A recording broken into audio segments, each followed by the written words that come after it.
由關可慧同大家睇天氣。一股乾燥東北季候風為廣東沿岸帶嚟良好天氣。本港今日初時多雲，下晝轉為大致天晴。朝早天氣寒冷，新界部分地區嘅氣温只有11度。由於日間有陽光，下晝各區氣温回升去到17至22度。天氣亦都比較乾燥，下晝部分地區嘅相對濕度下降至50%以下。隨住季候風減弱，本港將會轉吹東風，未來幾日氣温逐漸回升。轉睇下11點鐘氣温係16度，相對濕度65%。交俾 T 先生。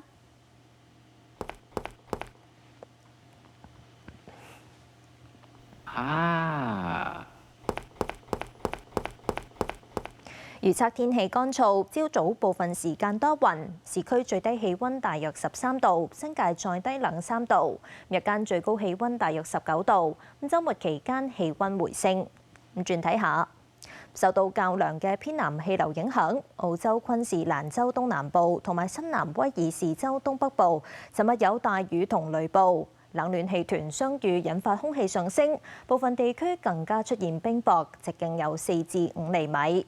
廣泛地區錄得超過50毫米嘅雨量，布里斯班機場更加錄得超過110毫米雨量。西部地區累積閃電次數達到100萬次。跟住睇埋其他城市嘅天氣預測。廣州、澳門天晴，廈門天晴，台北多雲。上海天晴，北京天晴，瀋陽天晴，首爾落雨，大阪多雲，東京明朗，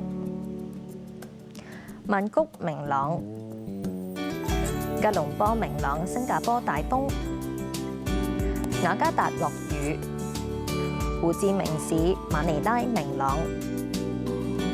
墨爾本明朗，悉尼天晴，布里斯班明朗，惠靈頓大風，奧克蘭明朗，孟買天晴，新德里天晴，卡拉奇明朗，溫哥華明朗，三藩市洛杉磯天晴，紐約明朗，多倫多驟雨，芝加哥明朗，羅馬有霧，蘇黎世、巴黎天晴，法蘭克福多雲。倫敦天晴，阿姆斯特丹明朗。